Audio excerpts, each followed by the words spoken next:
pressed and nice and fresh. And so, no, it's exciting, man. It's exciting. I believe we're going to be talking to one of the newest Kings in just a moment now. He's making the rounds currently, and he's out for you guys, NBC Sports. He's doing some dribbling for some TV station or news outlet, so he'll be joining us at some point. But we've already today, of course, appreciate we had DeMar DeRozan coming by, Zach LaVine coming by. Some of that you're going to hear tomorrow, but I know DeMar DeRozan, Malik Monk, and Keegan roll on with Alan Stiles right here. So. Yeah, exactly, man. It's been good, and I know the morning show, they've been doing some interviews. They're going to have that tomorrow, and so, there's always a sense of optimism. But I will say this, Whitey, talking to the players, it seems like a measured group. Like, whatever is being said today really doesn't matter. You know what I mean? It's about what you do on the floor. And I like that approach. Remember, we were out here, whether it was last year or 2 years ago, I can't remember. And, it was 2 years ago. And, guys were excited to get back ready. So they did a lot of talking, which is understandable. But then the season didn't wound up. Right. So what you say today, and we're going to hopefully have Dennis Schroeder here in a moment, is really we should only look into it today, the immediacy. The true test will be they'll do their talking on the floor. That's funny. I kind of noticed the same thing just listening to players talk. I was in the scrum where Zach LaVine was talking, and I was standing here when Alan was talking to DeMar DeRozan. I got that same sense, a little understated, but not understated in terms of, hey, no one's excited. It's just like, relax. We're just getting started here. Let's not get carried away with things. Right, exactly. And that's the, I remember a couple years ago, we talked about the Kings being a young team. Now we're a veteran team. Oh, yeah. When you look at some of the guys on the roster, you bring in a Schroeder, Zach LaVine, Sharge, this is a veteran. They've been through these before. And, it's crazy. I'm watching the crowd. Look at that. We haven't seen that since, I guess, DeMar last year. But Dennis Schroeder, he's, getting his picture taken, his team photos and stuff like that. And every media member is trying to get a glimpse. Yeah. So it's pretty cool. I know you're a big stat guy. Do I get a steal for this? Just about 145. I'm in our area here where we're broadcasting from in the practice facility. And as you mentioned, we've got Jason Ross and we've got Carmichael Dave, and they've recorded some interviews, some great stuff. So they were talking. Dennis Schroeder came out and he started taking some pictures, and I heard them talking, we're going to get Dennis Schroeder. So I said, whoa. You stepped It's in. almost 2 o'clock. What if we get Dennis Schroeder when we'll get him live? And they, what? Dave was furious. Headphones flying, but I'm watching J. Ross pack up over there. The day's done, big fella? That's it? It's done? Okay. Yeah, so I'll take that as a steal. Did I steal Dennis Schroeder from you? Yeah. Yep. Good. Dude, they had everybody. They did. Assist? Oh, nice. Nice. Okay, all right. Nice. Yeah. Jay said, can we turn up my headphones, please? Like I said, it's Jose, can we turn up?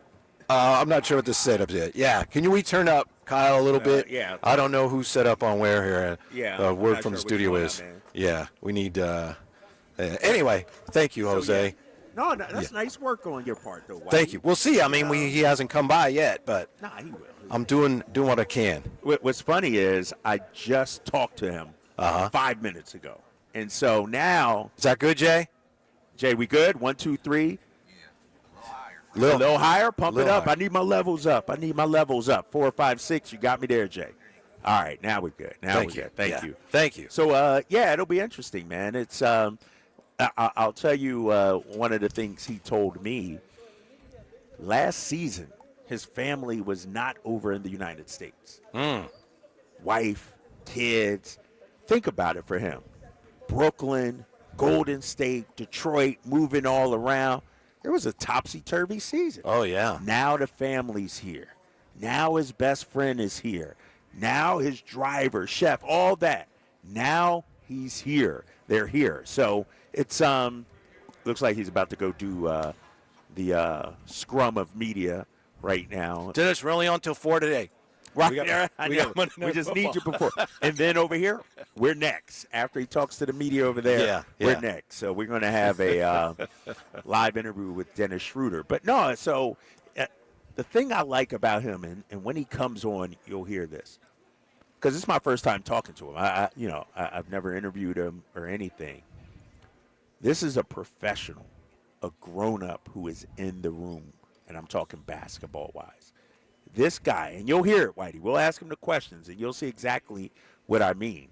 This guy, he even brought up the dog mentality that he brings. And so I'm super excited to see what he gives to this team this season. You know, way back when I studied a little German, I may have to bust out a little German on him. Please don't. I may have to bust out a little of his native tongue. That's how you establish a rapport with a new player in We're town. trying to have him back on again, right? Like, come on now.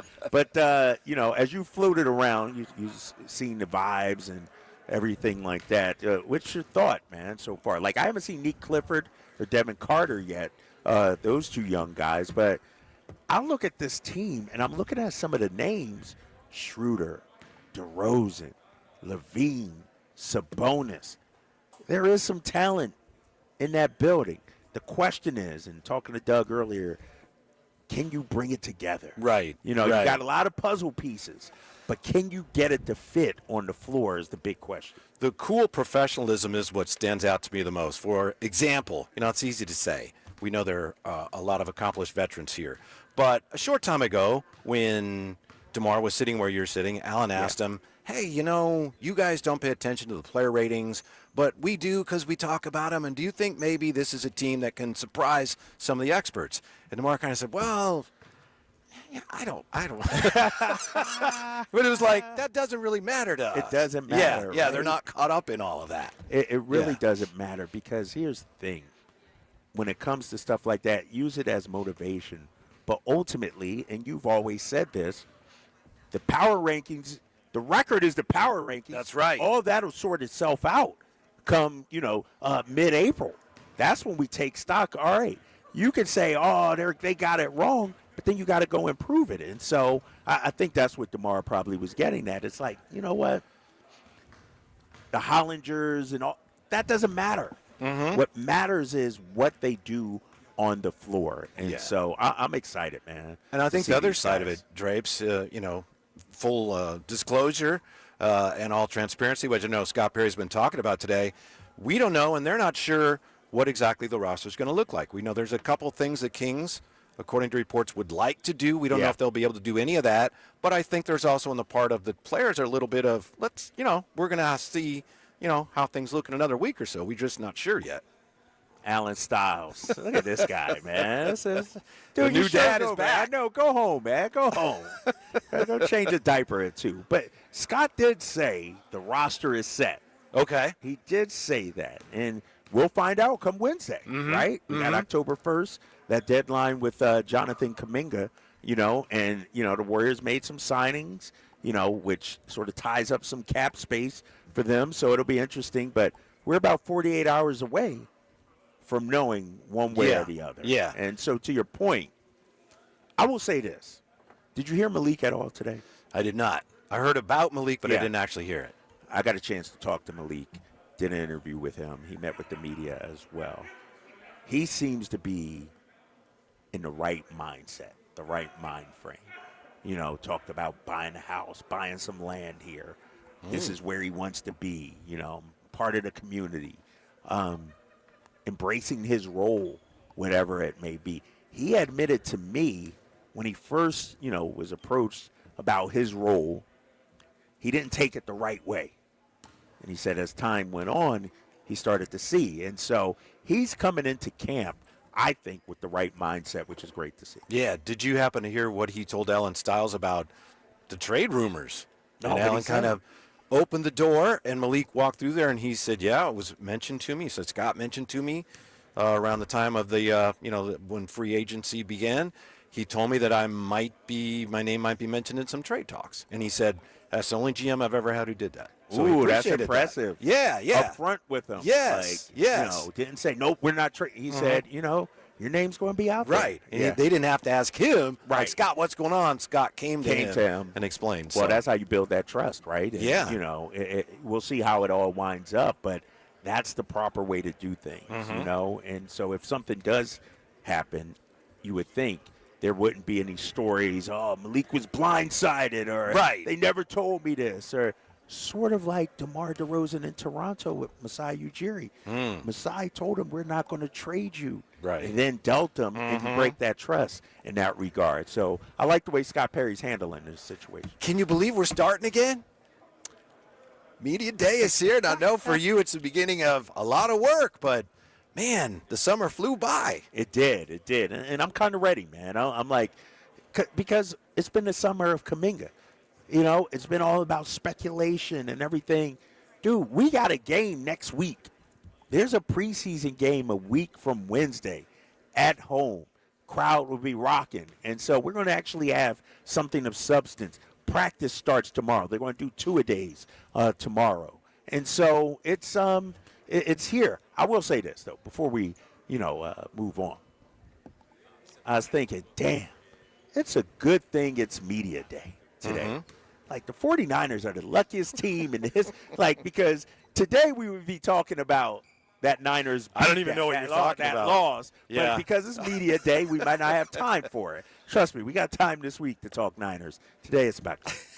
But that's what I was thinking. I'm like, damn, Niners, man, they're so lucky. Yeah, I know. I mean, 4-0 is 4-0, and 3-1 is 3-1. I will say yesterday, watching the games at home, I had as many yards passing as Jalen Hurts had in the second half. It doesn't matter. Jalen Hurts is all about winning, big fella. How many games has he won? What, 19 out of 20, 20 out of 21? Right, or something right. like that? You do what it takes to win the game. That's all that matters. Yeah. No, you're right. The 49ers were terrible yesterday. They were flat out bad. Some have said, and again, we're waiting for Dennis Schroeder to join us here. Yeah. Kings Media Day. I've heard and read it suggested, look, the 49ers didn't play well, and they were behind. They had no business being in that game, and hey, look at that. They almost won. That's a good thing. And I don't see it that way. You know? They failed in just about every possible phase yesterday. 4 turnovers. And here's the thing. If you lose to a Buffalo, Kansas City with Mahomes, my Eagles, okay, you let Trevor Lawrence come into your building and you let the Jacksonville's better than Jaguars. you think. You'll see. Jacksonville's better than you think, especially defensively. Well, up clearly front. they're better than the Niners. They were yesterday. All right, clearly, I mean, if you can't beat Jacksonville at home, we'll see about that. I understand your You really point. think you're going to go on the road and beat the Rams? You're going to go on the road and beat Baker Mayfield in Tampa? Classic, and I tried to tell you guys, classic trap game scenario for the 49ers yesterday. Classic trap game scenario. Short week. They're not good enough to have a trap game, Whitey. That's what happened. You They're saw not it. good We all enough. saw it. They're not good We enough. all saw it. Trap game? Please. That's, oh, man. And we talked about this last week. They squandered the division. They had the lead in the division. Rams, you got them coming up. It's almost a must-win coming up. Like, if you want to win the division, like, because I don't see the Rams faltering a whole lot. I got the Rams at about 12-5, something like that. You know, when it's all said and done, maybe even 13-4. And so, if you're the Niners, So you're telling me week 5 is a must-win for the 49ers. That's what you're trying to tell us. He trying to sell it, ain't he, Whitey? No, he got he a suit is. on. No, He got I'm a not. salesman suit on today. Yeah, I'm not even getting my spiral wallet out out. of Come on, man. dude, this could Must team, win? Jay, this team is fragile right now. You lucky my boy Dennis. I'm here Here again, he is. baby. You can't escape me, kid. You can't escape me. Nice enough to join us, Dennis Schroeder. Welcome, Dennis. I'm Kevin. I have a question for you. Wie geht es Ihnen? Mir geht's gut. Yeah. Not bad, not bad. That's all he knows. What did he ask you? What did he say? How I'm doing? How I'm doing. Okay. Yeah. Welcome to Sacramento. Are you enjoying Media Day? So far, so good. Yes, Yeah.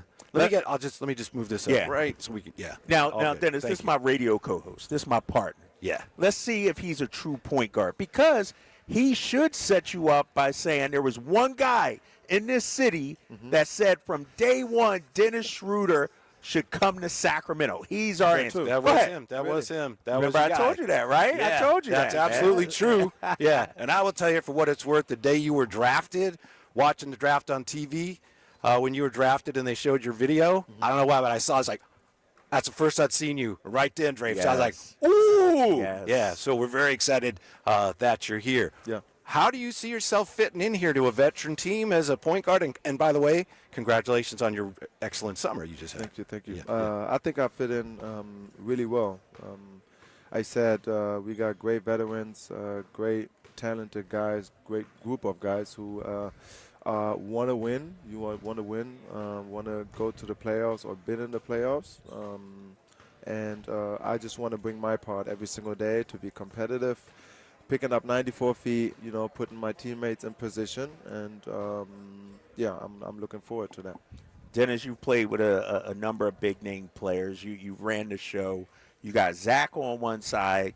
You got DeMar on another. You got Keegan. You got Domas. Mm-hmm. As a point guard, how do you feed all the mouths? Like, how do you navigate that? Yeah. I mean, you just got to read the game, especially when we want to start on the defensive side. If you get stops, we all won, play with pace, share the ball. I think that type of style of basketball is going to be fun for everyone. Everybody's touching the ball. Everybody's shooting it. We're going for offensive rebounds. I think it's fun that way. And to have so many weapons, on the right side, left side, on the block, people who shooting threes, it's just great for me. Makes my job easier, I believe. And if we commit on winning basketball, I think we're going to be really, really, really great. Is that, I assume, what attracted you here, and also the role that the Kings were willing to offer you? Is that what attracted you to Sacramento? Of course. First off, the guys, the players, but then the coaching staff, Doug Christie, B.J. Armstrong, Scott Perry in the front office. I think that was the main reason why I came to Sacramento. But then for them to prioritize me and say, hey, we need a point guard who, bring that dog mentality, that meant a lot to me. Dennis, that's the second time during this interview you brought up that dog mentality. I asked you earlier about it, too. Explain where that's come from. We see you out there. We see the competitor. But growing up, where did that come from, that side of you? Yeah, I mean, it was tough back in Germany, being a black kid in Germany, hearing all these racist comments, but at the end of the day, I think I took it as motivation, try to, make a name for myself and for my family. And, that's the motivation, and I think that's the dedication I have to this game, because it wasn't nice all the time. But, I think that's kind of why it happened. But I always wanted to win. I always had a competitive spirit growing up. It don't matter if it was basketball, soccer, ping pong, playing cards. I always had that competitive spirit and nature, and I want to bring it here. Dennis Schroeder, nice enough to join us on Kings Media Day. Yeah. As we've talked through the summer about you and what you bring to the team, there seems to be a little bit of a misconception. Some fans and even some media members they'd hear your name and say, he's kind of a shoot-first point guard. Mm-hmm. You look at what you've done, especially last year with the Pistons. That's not you. Do you have any idea why people don't understand some of the things you bring to the game as a point guard? Yeah, I mean, at the end of the day, if you understand basketball, you know what I bring to the table. I've been here now 12 years, going into my 13th season, and I played with, like you said, with future Hall of Famers, Bron, AD, Jason Tatum, Jaylen Brown, all those guys, Shea, Chris Paul.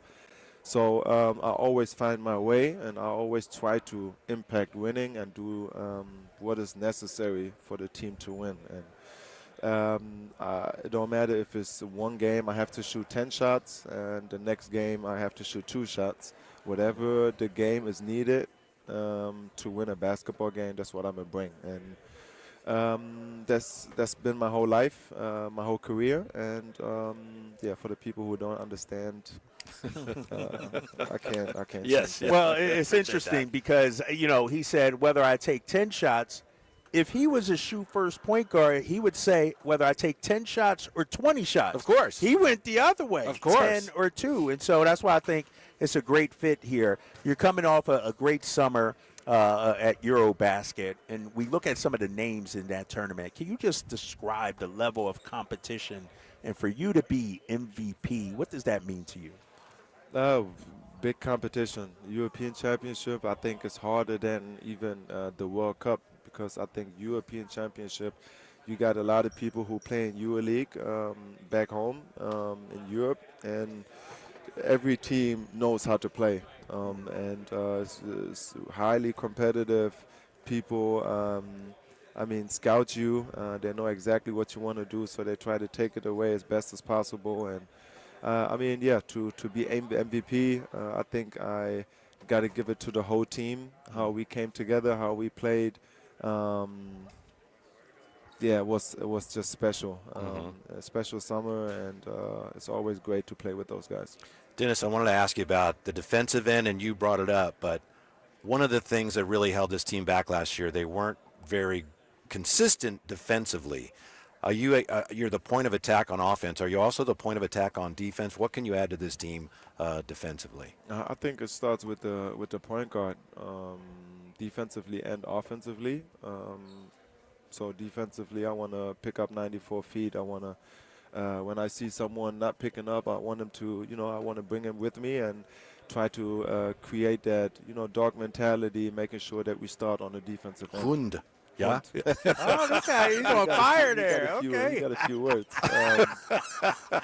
But I want to bring that to the team, and I think defensively and offensively, the point guard, got to start with those things. Mm-hmm. How do you be yourself in a new environment? I just got to trust those guys, making sure they get me in comfortably, and I make sure I spend time with them off the court as well. But talking to those guys on the court, in training camp, making sure I understand everybody and what they want to do. And I watch a lot of basketball, so I kind of know already. Yeah. Just being comfortable and making sure that we get on the same page.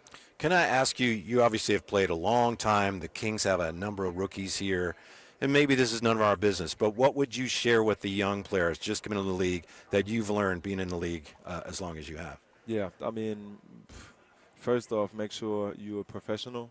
You come in every single day, get 1% better. You're a great human being. You don't take it for granted that you're in the best league in the world. Even if you don't play and you get in the last 4 minutes, make sure that you play 110% all out, because everybody, and I'm not just saying it's the Kings organization, it's for everybody you're playing for, kind of. You got to make sure that you set, a fundamental or like a blueprint on your name, that people know what you are about. If you're a winner, or work hard, and I think that's my main key things for the young guys. Last question, Dennis. You've been in the league. You've been in Sacramento, played in front of that crowd. People are listening right now. Kings fans are listening right now. Yeah. Describe what it's like to play in Sacramento as an opponent, and how excited are you that this will be home for you now? Yeah, I said it before. I think you always, before the game starts and you're in the locker room, you come together. You always say, hey, it's going to be really, really loud in here. The fans, they are really committed. They're always there. They always support. And that's for a player, you always, dream about that. That everybody, don't matter how it's going, if you're winning or you're losing, people are there to support you. And I think that's the most important for us. And, we really looking forward to compete on the highest level in Golden One.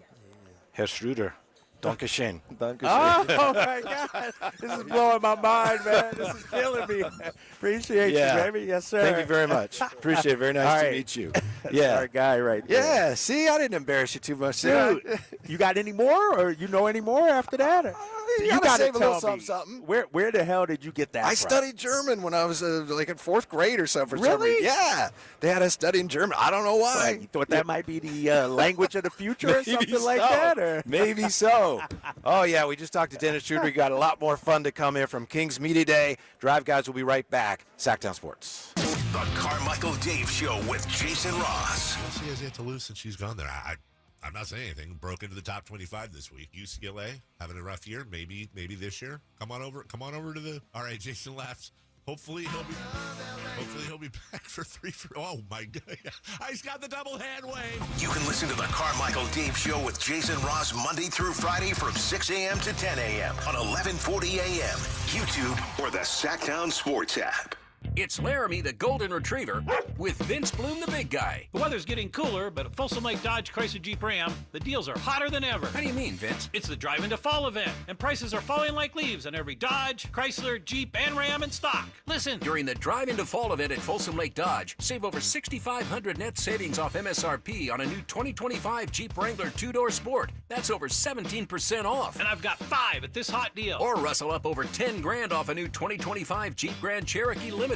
Over 19% off. The Drive Into Fall at Folsom Lake Dodge Chrysler Jeep Ram. Even Laramie knows now is the time for a deal. Right, Laramie? At Folsom Lake Dodge. In the Folsom Auto Mall and online at FolsomLakeDodge.com. Wrangler includes $44.85 dealer discount plus $2,000 in national retail bonus cash. VIN SE 658348. Grand Cherokee includes $45.25 dealer discount plus $5,500 in national retail loyalty and select inventory bonus cash. VINs S 8667701 629 387 6694 58. See dealer for details. Expires 9/30/25.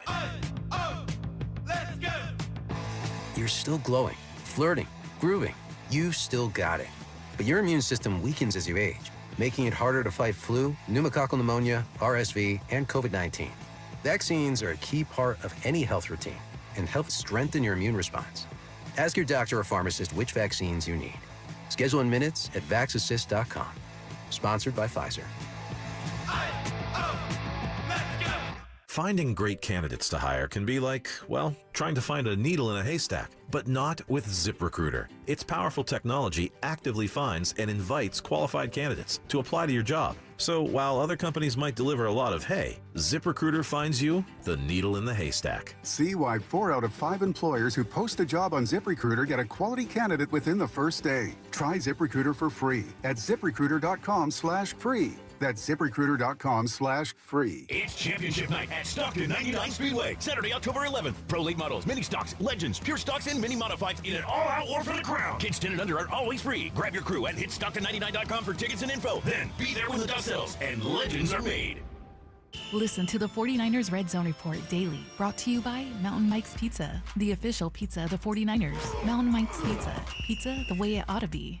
Hey, it's Carmichael Dave. I got to tell you, I am so excited to get this decking project started with Trex Decking and Railings. From the first time I stepped foot in the showroom last week, I was so impressed. So many color options, heat-resistant composite deck. What does that mean? That means I don't have to do any maintenance on it whatsoever. They even have a deck designer, so you can go online and see what your dream deck will look like on your house. Just visit Trex, that's TREX.com to get it started. Tell them Carmichael Dave sent you.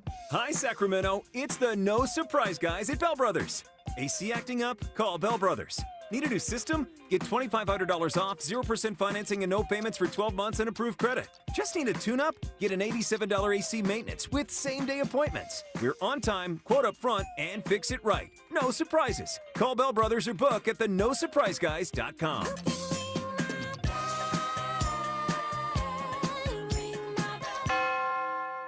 Alan Stiles here with your Sacktown Sports Injury Report, brought to you by DTLA Law Group. Zach Geloff, out with that dislocated left shoulder, underwent successful surgery in Los Angeles in late September. Should be fully recovered and expected to return in 2026. Left-handed pitcher Sean Newcomb felt left elbow inflammation and unfortunately is out with the rest of the season after feeling tightness in his left elbow following his most recent outing. That was your Sacktown Sports Injury Report, brought to you by DTLA Law Group. Hey, I'm Alan Stiles. Injured at work? Call downtown. DTLA Law Group, California's leading injury law firm. With over 40 lawyers throughout California, they have won over $500 million in settlements. DTLA Law Group will get you compensation for your work injury. You don't pay unless they win. That's right. You pay zero up front. Call downtown. Text injury help to 40222. That's injury help to 40222. Visit them at calldowntown.com. Text charges may apply.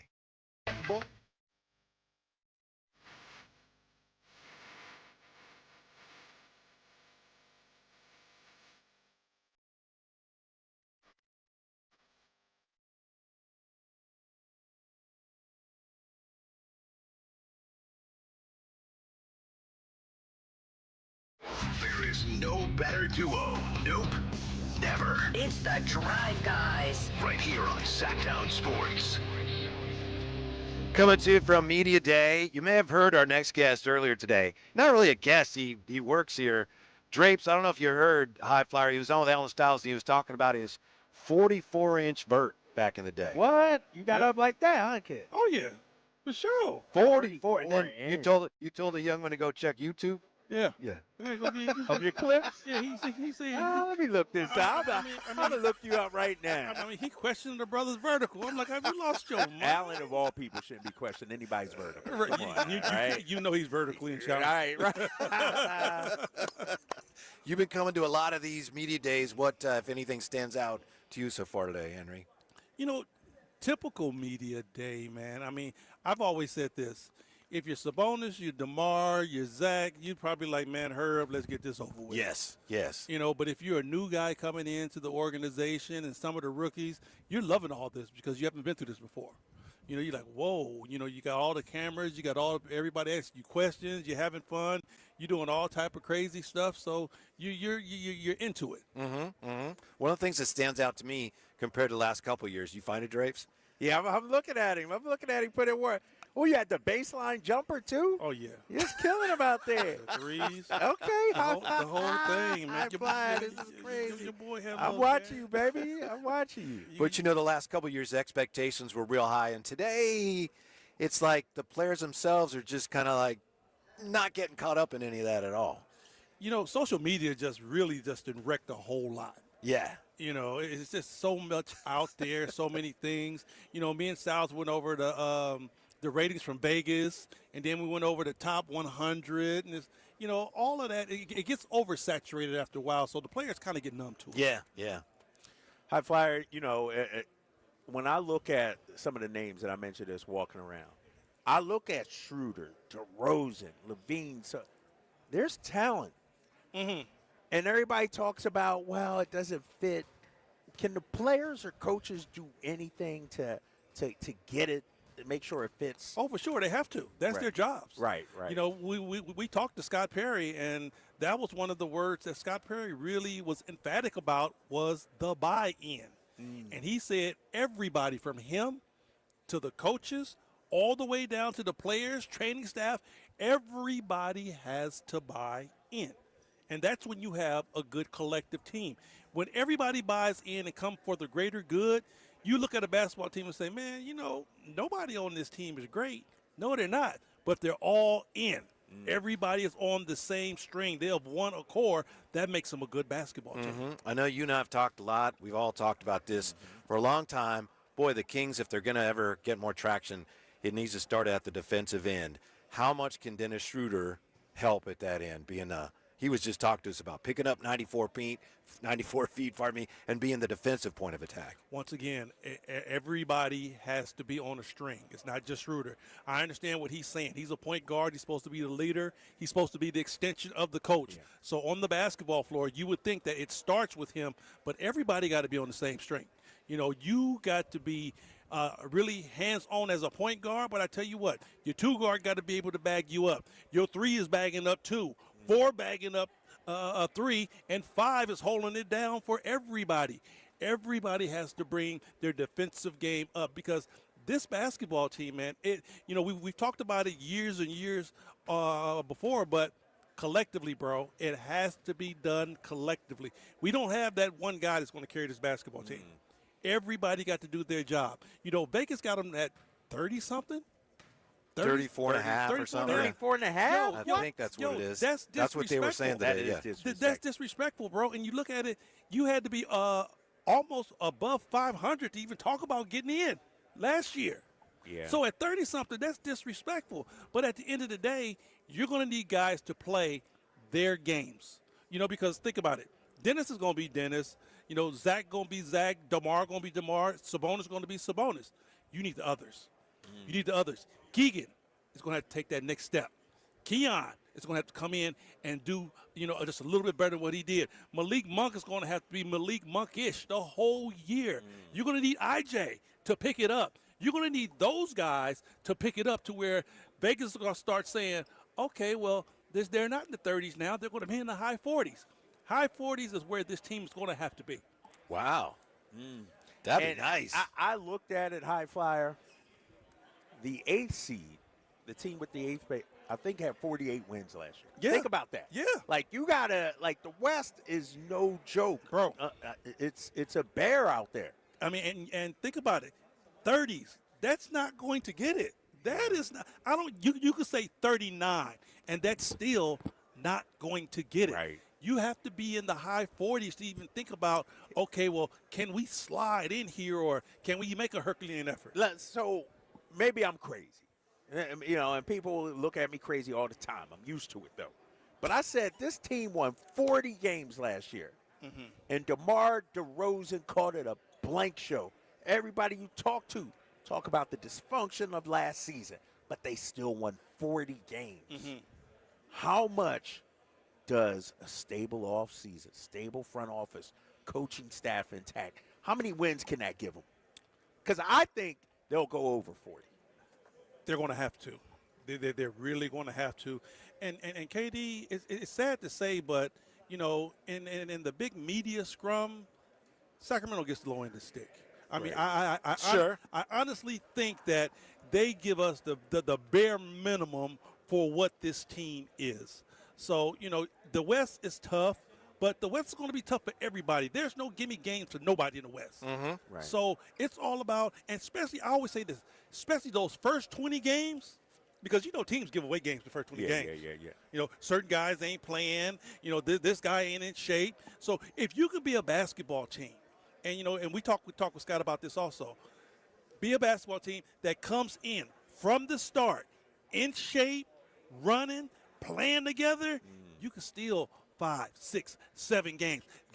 That gets you to a hell of a jump start because mid-season, that's where everybody started really kicking in. I thought that was one thing they did so well in the Beam team one year. Throughout that year, Yes. they surprised a lot of teams. They stole a lot of games from teams. They stole a lot of games, and that team, if you really want to keep it straight a buck, a lot of teams got injured. We didn't. Right. We didn't. We stayed pretty much healthy. That's the reason why we was able to steal those games and come up with that number 3 seed. They played good, but it was a lot of luck on their side. Mm-hmm. Mm-hmm. When you look at the roster, I see a veteran roster number, but I also see a lot of veterans on the coaching staff as well. Doug Christie, I understand, first-time head coach, but Bobby Jackson been around. Mike Woodson been around. You got how much can a coaching staff impact a team like the Kings? You think? This is what I see. First of all, and I put this on record. Doug Christie is my guy. I'm first team all Doug Christie. Yeah. I'm very happy for DC. Very intense dude. If Doug Christie don't succeed, it won't be from the lack of not working. The dude works his butt off.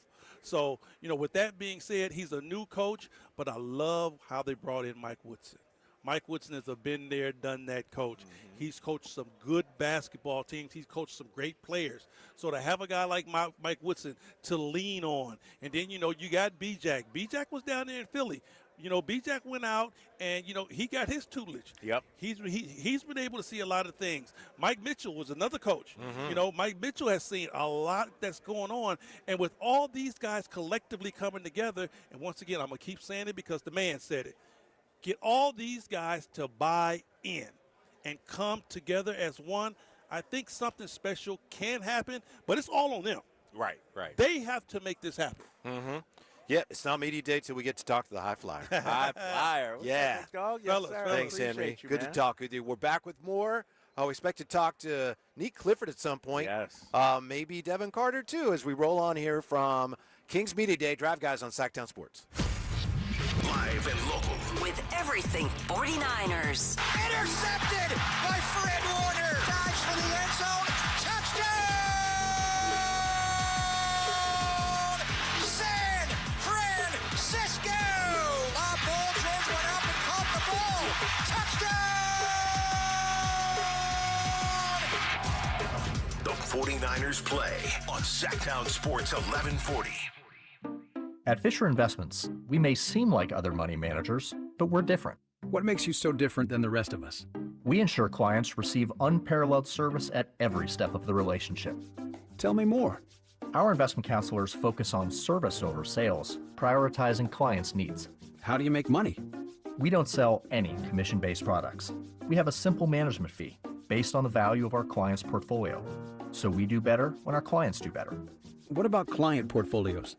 We get to know each client, their finances, family, health, lifestyle, and more, and then we tailor a portfolio based on their specific goals and needs. Your clients really come first then, huh? Yes, we make them a top priority. Our goal is helping them achieve a comfortable retirement. Wow, maybe we are different. At Fisher Investments, we're clearly different. Learn more at FisherInvestments.com. Investing in securities involves the risk of loss. Carmichael Dave here for my friends at American Energy Heating and Air. Yes, I always tell you they are a family-owned operation, been in business since 81, A-plus Better Business Bureau, but it is hot. We are in those Sacramento hot months. I want to focus on them being your second opinion partner. What does that mean? Maybe you've got somebody you're working with or you've worked with in the past in the HVAC world. Guess what? They want to give you a second opinion. How much does it cost? Nothing. Nothing. You call them up and say, hey, can I get a second opinion on this deal? They come out and they either say, wow, that's a great deal, you should feel better about that, or they say, we can beat that price, and usually they're going to beat it by a lot. Guess what? You just saved money, and it didn't cost you anything to find out. It's a no-lose situation. Go with a trusted company. American Energy, 916-520-9990. That's 916-520-9990, or AmericanEnergyAir.com. Jingle Singers, take it away. Call 916-520-9990 now.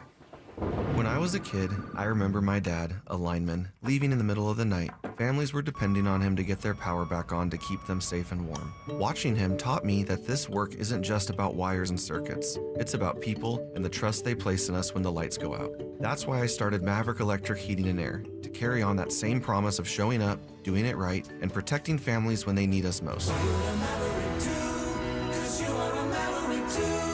Visit callamaverick.com. The deals are on now at the model year-end sales event at Folsom Lake Honda, your one-stop Honda shop. Looking to own or lease? Save on year-end models and drive a brand new Accord or Civic. Visit us today at FolsomLakeHonda.com, your one-stop Honda shop. As a family-owned and operated dealership since 2009, customer service is our #1 priority. Our customers love doing business with us, and you will too. Folsom Lake Honda. Go to FolsomLakeHonda.com. Your one-stop Honda shop. Get ready for 2 epic showdowns of Monster Truck Madness at the Stockton Dirt Track, Saturday, October 4th. Feel the roar, the power, and the ground-pounding action. 2 shows, 2 p.m. and 7 p.m. Do you have what it takes to survive the madness? Get your tickets now at StocktonDirtTrack.com. Just announced, Stockton Honda has been named #1 of California's best car dealers in 2025 by USA Today and Statista. This prestigious award is based on thousands of customer reviews and recommendations, ranking dealerships for service, value, and satisfaction. Out of hundreds evaluated, Stockton Honda is proud to be #1, recognized for all-around excellence and commitment to our customers. Visit Stockton Honda, where reputation meets the road. Anytime, anywhere, it's all here. StocktonHonda.com.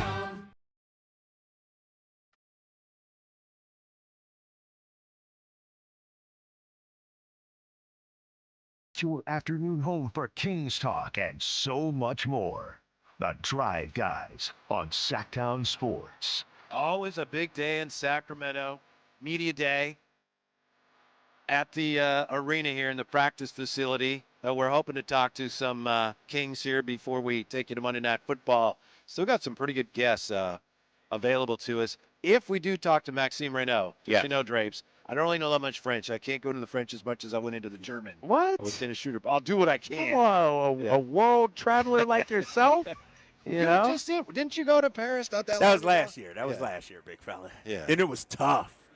The menus were all in French. Like, you know, a lot of countries you can get by. Sure. Not in Paris. Not in France, dude. I was like. And you got to be careful, right? Or you're eating snails or something. Right, exactly. And I don't want to say they turn their nose up at you, but if you come over there and not even making an attempt at their language. So my guy who goes over there all the time, he's like, just say bonjour. Just start that way, and then that sort of like, you know, disarms them a little bit. Well, that's But, nice. Yeah. At least you're making the effort. I think I'm going to go back next year, too. Okay. So as we await more from Kings Media Day in terms of players coming by. Speaking of, at least they made the effort. What do you think of the news that came out yesterday? Next year, the A's wearing Sacramento jerseys. Not every game, but they will bust out on Sacramento Saturdays, I believe it is. About damn time. Yeah. You know, it's they definitely dropped the ball on year one. You know, talking to some of the people behind the scenes, I know what happened, and, you know, I was tipped off about a month ago that this was happening. But is it too little too late? That's what I wonder, you know, or is this now a collector's item too? Sacramento on it? Do you go out there and want to get one because of that? You know, they're going to that's pretty sell. cool. They're really going to sell. Right, You know, right. how much it helps them draw more people, we'll see, but they're going to sell. And I think also, my understanding is it also will probably help them in terms of corporate sponsorships. If you own a business in Sacramento, and your team, we're in Sacramento, but we don't call ourselves that. Right. You know, it's hard for you to get behind them. Yeah. Whereas, we have Sacramento Saturdays, and you're a great Sacramento business. So I think it'll help in that Right. regard, too. If you're a business, you want to advertise now. Sure. Oh, Sacramento Saturday? Yeah. Count me in. Absolutely. I'll do a package, whatever that may be, on Saturdays. And so you're right. You know, would you, and I don't want to lead you down a path with this question, how would you characterize this past season? Up and down. Overall, I think it was about as good as it could be. Really? Okay. And there's a lot of bumps in the road, I know, and it was very difficult. And I think there were a lot of miscalculations early on. But I'll tell you what, opening night was so all over the place. I thought at that time, and talking to some people, there are others who thought they might not stay here for the full 2 or 3 years. 2 or 3 years. Now I don't think that's even a thought. So that shows you Right. that, far from perfect, and the whole thing is, far from ideal. But they stabilized it to the point where, it's going to be back next year and hopefully be better. You know, I think from where I viewed it going in to what was actually reality, I thought it pretty much matched what I was expecting. I think the issue was the higher-ups, ticket sales. Yeah. Going to be hard to get tickets. Like, they overshot that. They did. You know, and massive miscalculation. And if you graded on that, they did not live up to what they expected. But I think and I've been, went to a couple games. I think from a fan experience, I thought it was really good. You know, the ability to maneuver around the stadium, to see Major League Baseball stars. I thought it was excellent. I really do. Like, even the field, and I understand we had a mild summer, but even the field held up. Yeah. A-okay. And so the attendance wasn't where they were hoping, but if you take that away, it was all right. It wasn't. Let me ask you this, though. How do the A's organization look today versus this time last year? Is the brand in a better position, worse, or about the same? I'd say about the same. Really? But I think Sacramento, in terms of Sacramento's brand as a potential landing spot for a major league team, I think our profile is much larger. Think so? Okay. Yeah. Okay. And I know a lot of people look at it and say, wow, attendance was so low. Right. Baseball's never going to go there. Right. I don't think that's the way baseball looks at it. I think baseball understands all of the various factors that went into that. And, it depends more on the stadium plan, what that looks like if and when we get that. That's much more important to our chances of getting an expansion team than, wow, they only average 8,000 fans a game. Right. I know that sounds counterintuitive, but I really think that's a reality. No, I agree with you. I think the attendance issue was an A's problem and not a Sacramento problem. I think so. If Major League Baseball came in and said, we are awarding Sacramento a franchise, this city would go nuts. I think, attaching yourself to Vegas the way they did, sort of shunning Sacramento. Right. We don't want Sacramento in the name. The A's organization, as is, already had its brand was already weak. And all that played into 8,000 fans a night. And so I believe if you did it the right way, 8,000 might have been 10,000. Yeah. And think about it like this too, Whitey. Me and you on this radio show, Alan, Carmichael Dave, the local media. The story of the A's this season was not about what transpired on the field. And I blame that on the organization and the way they came in. If you handle things properly, embracing Sacramento, we could really focus on baseball. Instead, this year, all the focus was on the negative stuff. Mm-hmm. They had some young stars that did not get the play that they deserve. 76 and 86 is nothing to write home about, but it's an improvement. It's an improvement. It's a young team that's getting better. It's, the Giants were 81 and 81. Like, in my opinion, anything 80 and above, all right, it's not great, but you're a handful of games away from being a playoff team. Right. And so they weren't that far away. And so I've said this during the season. I felt like the players deserved a lot more love and attention, and they didn't get it, not because of me, you, the media, but the way the organization handled things coming into Sacramento. Here's a key factor of all this that I think a lot of us are overlooking, and a lot of that is because it's behind the scenes. There's no way you can see it. A lot of people now, as one of them, were critical of Sacramento for getting involved with John Fisher, given the way he had chosen to do business. But I think that was Sacramento made the decision it's necessary in order to do business with Major League Baseball. So we're doing business with John Fisher, but through John Fisher, we're also dealing with MLB. And from what I understand, MLB is very appreciative of the way Sacramento is handling all of this. Now, that doesn't mean that they're going to go, oh, great, here's an expansion team, and it's still an uphill climb. But it does advance your cause a little bit if you're Sacramento trying to get a team to do all this and get Major League Baseball's attention. Do you think, from a Sacramento standpoint, because I hear what you're saying, but did the city, the Kings organization, Vivek, do enough to show that it could work here?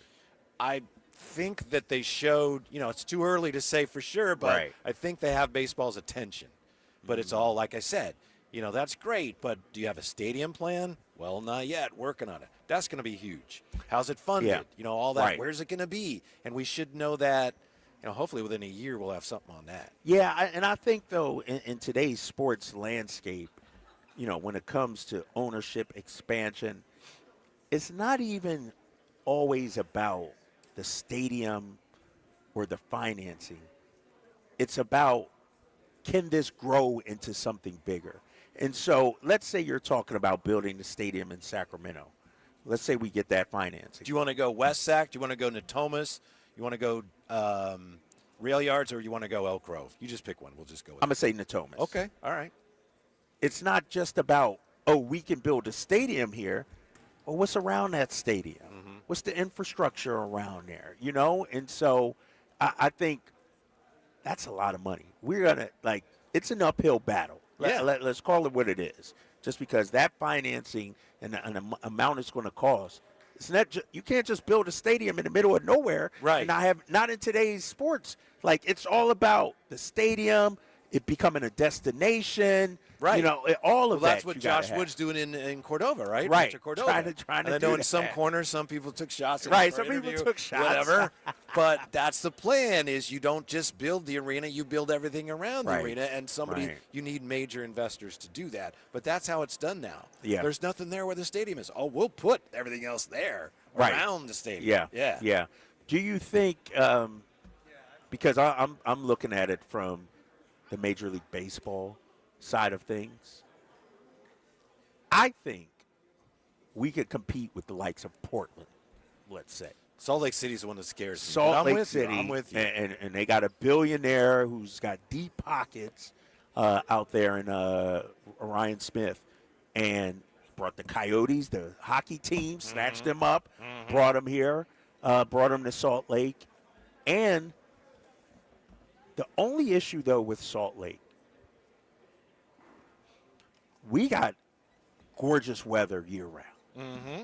Salt Lake, it's still snow out there in March, April. How's that going to play into it all? So I think there's a chance, but it's an uphill battle. It is. It definitely is. And I think all the people that are working diligently to do whatever they can to bring a team here. I think they recognize that. But it's Yeah. like, if not now, when's baseball going to expand again? So they're doing everything they can to Yeah. try to make that a reality. Yeah, exactly. And you know, the timing seems right, though. You know, if you're going to go for it, now probably seems the right time, you know? And because I do believe baseball, I don't want to say it's a renaissance for baseball, but they've done some things to get interest back in. Some A small little bit. things. A little bit. For them, that's a lot. 'cause Right. it was That's right. trending the other way. Exactly. For a long Exactly. time. Exactly. Yeah. All right. When we come back, more from Media Day. We're still hoping to talk to a couple of Sacramento Kings and Jags coach Liam Cohen to Robert Saleh postgame. Keep my name out of your mouth. What was that about? We're back with that more. It's Media Day, Kings, Sacktown Sports. The Carmichael Dave Show with Jason Ross. She has yet to lose since she's gone there. I'm not saying anything. Broke into the top 25 this week. UCLA having a rough year. Maybe this year. Come on over to the. All right, Jason laughs.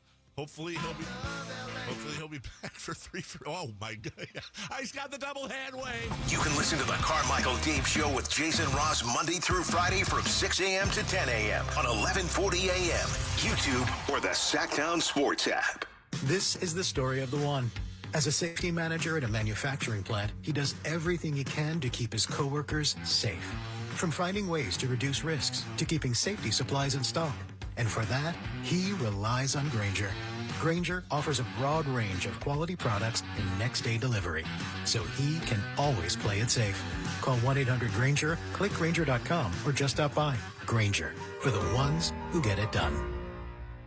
Hello, Sacramento. I'm Emran Pilati, owner of True Sports Cards and Collectible Store here in Rockland, California, and the host of the True Sports Cards Show that airs right here on Sacktown Sports 1140 every Saturday from 10 to 11 a.m., where we discuss the latest trends, hottest products, and deliver exclusive interviews with other industry leaders. And don't forget to visit our shop, True Sports Cards, at 6661 Stanford Ranch Road in Rockland and see what we have for all your sports card and memorabilia needs.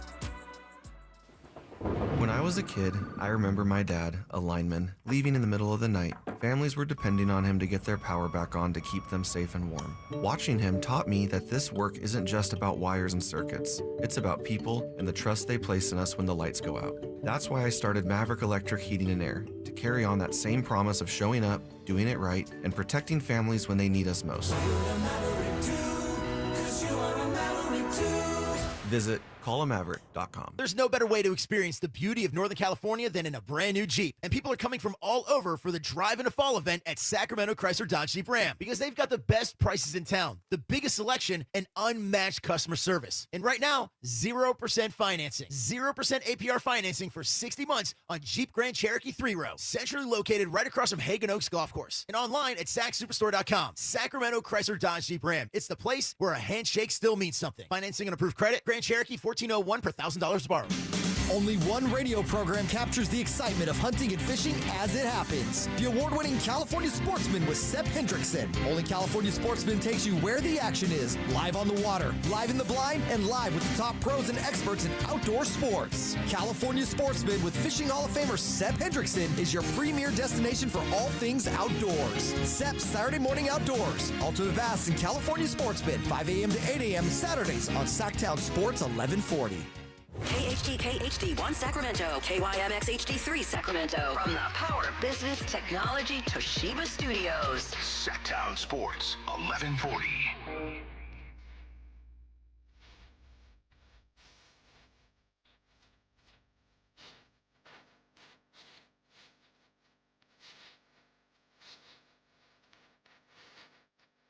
Live and local, it's the Drive Guys. Watch the show on youtube.com/Sacktown Sports 1140. Or listen on the Sacktown Sports app. It's Media Day for the Kings.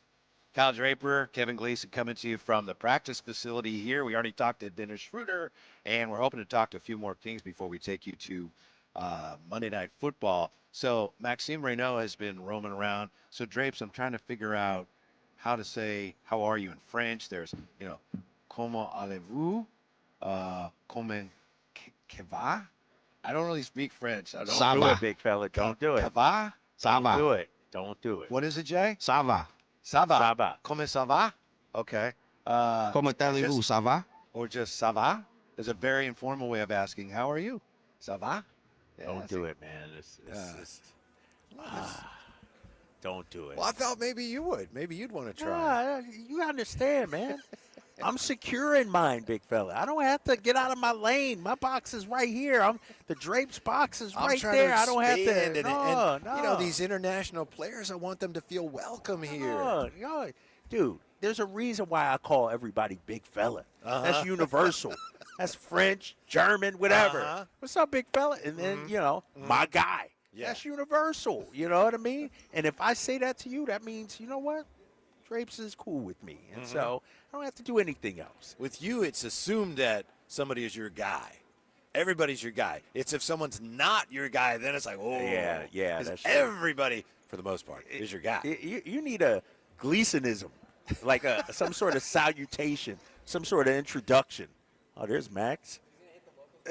Okay. All right, cool. Yeah. Max. Yeah. I feel bad for the young fella. I interviewed him like 3 hours ago, and he's still around here, man. He's here all day, it seems like. But, study What's the up. word? Did Michael tell you something? Yeah, he's going down to local media first, Okay. and then they'll bring him back over here around. Yeah. Ça va? You know, Don't do it, man. Don't do it. I'm telling you. No, I'm just asking you. Don't do it. That's all. I'm just asking you. I don't know it, man. But Max is the kind of guy he'd joke and laugh with you. And, Yeah, you do have to be careful. You have to be careful Right? with these Right. kinds of things. But I told you, man, the French, man, when I was out there, you gotta adhere. You gotta adjust to them. Mm-hmm. They're not adjusting to you. So Yeah. I don't know if it's you true. could give it a shot. When I was just a youngster, I remember hearing from my parents, like, oh, yeah, the French are not always happy to see Americans. I don't know if that's true, but that's something I've heard from it. And I'm not talking about, anybody from France, but just when you go there. Go there. Yeah. But I've Yeah. never been there, so I don't know. Well, like I said, my guy told me, don't come out there being a loud American. Right. What's up, yo? Hey, you gotta disarm them. Bonjour. And then you gotta kind of tiptoe. Ça va? So- Yeah. Bonjour. I ça didn't va? try that. I didn't try that. Are these the three biggest questions? Kings Media Day 2025. Okay. Is this the roster? How much a difference can Schroeder make? How much can the two drafted rookies contribute? There's a lot of questions, obviously, with every team. The main to me, those are questions- three of the biggest, if not the three biggest. Yeah, those are good questions to have because the thing about it, when you talk about the roster, obviously the Kuminga stuff is still out there. But Devin Carter about to come on. Oh, great. DC, yup. Oh, he wearing some drip, too. Look at the sneakers right here. Our guy, Devin Carter. Yeah, Devin Carter going to join us. Circle here. around, big fella. Yeah. What's up, baby? How you been, fam? Kings You good? Media Yes, Day. sir. Yes, sir. How are you? I'm Kevin. Yeah, nice to meet you. Devin Carter joining us here from Kings Media Day. Been, let's be honest, been kind of a long day for you. A lot of just kind of standing around waiting. Yeah. I started a little late. They let the vets go first, so got here at like 1, started. They was already done. We just getting started. Yeah, we appreciate your time. For sure. What was your first year like? Obviously, it wasn't the way you would have drawn it up. You were hurt. You were in. You were out of the lineup. But you definitely showed what you can do. What was it like for you looking back on your first year? It was a good learning experience for sure. Just coming from injury to start off, missed 30 games, had coaching changes, trades. It was a lot, but just continuing to work the whole year and getting experience also in the G was very beneficial to me in my game. So, so I was just glad. More healthy now. Summer League, we made it to the finals, so I feel like we had great connection all summer, the young guys, and just looking forward to this season for sure. Devin, what did you learn about the NBA in your first year? It's a battle every night. It's definitely something that you have to prepare for. So it's not nothing to take lightly. Can you tell us about the summer? Oh, how much it looked like it was a lot of fun. I will tell you, we saw you flexing your shoulder a couple times. People got nervous about that. But tell us about the summer and how that team came together. And you guys have been making some runs down in Southern California too, as well, right? That group having some fun. Yeah. No, I was so before Summer League, we had a team scrimmage here. I tweaked it a little bit, but it was back 100%. Mhm. And so the first game we played the next day, and then that was the first game. And I got a few days rest, ice treatment, and started feeling better. And then after the summer league, finally got a chance to actually chill for like a week. Yeah. And then that's when I really started feeling better. Then we went to LA. The whole team ended up coming, which was, I feel like, big statement. Just to get vets in that early, committed to come back in the summer.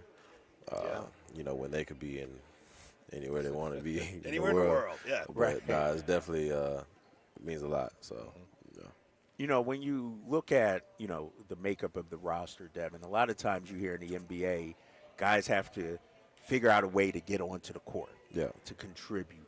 Have you figured out what you need to bring to earn those minutes? Yeah, just being a dog. Every night, Doug wants somebody to cause havoc, pick up full court, just being somebody who's reliable on both ends of the floor. If that's, making the extra play, making the extra hustle, fouling somebody. I definitely found towards the last month of the season, like, how to get on the court. Right. Mm-hmm. What was it like playing in the summer league where you're with some of the rookies and you've had that year and you're a veteran with some of these guys that haven't even played in the NBA yet? Yeah. They were asking me questions, but I was like, bro, this is my second year, bro. Like, I'm not even too sure myself for real. But, you got to ask, like, Keon or somebody, who's been in, like, 4 years. Maybe I got some answers for you then. But, it means a lot, though, that they respect me enough to come to me and ask me, what I'm thinking and just questions, anything like that. So it definitely meant a lot. Mm-hmm. What have you got from Scott Perry, Doug Christie, about stability and what they want from this group this season? It's definitely a family. Like their message right now is family oriented. Communication, just being able to trust each other. Just do things with each other outside of just basketball. So that comes back down to family, though. So it's just you got to start building that bond, and then you win together, lose together, and it's no individual awards. If everybody wins, individual awards will eventually come. This is personal, and if you don't want to answer, I understand. I'm wondering if there's anything that your dad shared with you about your first year, like, hey, this is the way it goes, or this was good, this was not ideal. Is there anything you'd share with us about your dad's views of your first year? His first year or mine? His views of your first year. Okay, sorry. Yeah. He just said he's never seen like a rookie season go the way like mine went. Just came from surgery, changes, trades, like it was just a lot of stuff. So Yeah, he just said he's never seen like like it be like that. But he's like, I fought through any adversity before. It's nothing different now. So just stay strong, keep working. Trust your coaches, listen to them, and go from there. Devin, do you embrace the competition at that guard spot? Yeah, I never ran point guard in my life, but it's definitely something to learn. I'm able to handle the ball and create plays and stuff, but it's a little different when you have to get everybody into a position, know everybody's what they're supposed to do on this play. It's a little different, so. And then you're thinking about the person in front of you, like how they're playing you. So it's like a whole bunch of stuff I never really had to think about before. But, it's definitely a challenge, but been working at it this summer, especially in our pickup games and stuff. So, When you're at your best, you're a guy that does so many things. You can rebound, you can defend. We saw glimpses of that this year. You feel like you're ready this year. You're healthy. You've got your sea legs, so to speak. Ready to just start establishing that, being consistent going forward and playing Devin Carter basketball consistently when you get your chances? Yeah, for sure. Just like I said, doing the little things to get you on the court, especially when you have guys like DeMar, Zach, and Domas, and NBA All-Stars. So just doing the little things will definitely get you on the court and keep you on the court. And like you said, rebounding. Like my last year in college, I averaged 9 rebounds at 6'3". What's the key to that? Is it just the will? You just have to want it more? Or? Yeah, I jump pretty high. You got some ups? Okay. Yeah, I jump pretty high, but it's just I read the flight of the ball, and it's also like a will to want to rebound. I know if I get the rebound, I don't have to look for an outlet, and that slows down the offense. You know, if I get the rebound, I could be the person to kick it ahead, and I'm pretty fast, so I could push the pace as well. In an ideal world, Devin, 25-26 this season, what does it look like for you? For me or like as a team? Both. As a team, I mean, every year the goal is to win a championship. You know, every team wants to win a championship. I feel like we have a fresh start this year. New GM Doug gets to have a full training camp. So yeah, I feel like it's just going to be a good experience going forward for everybody.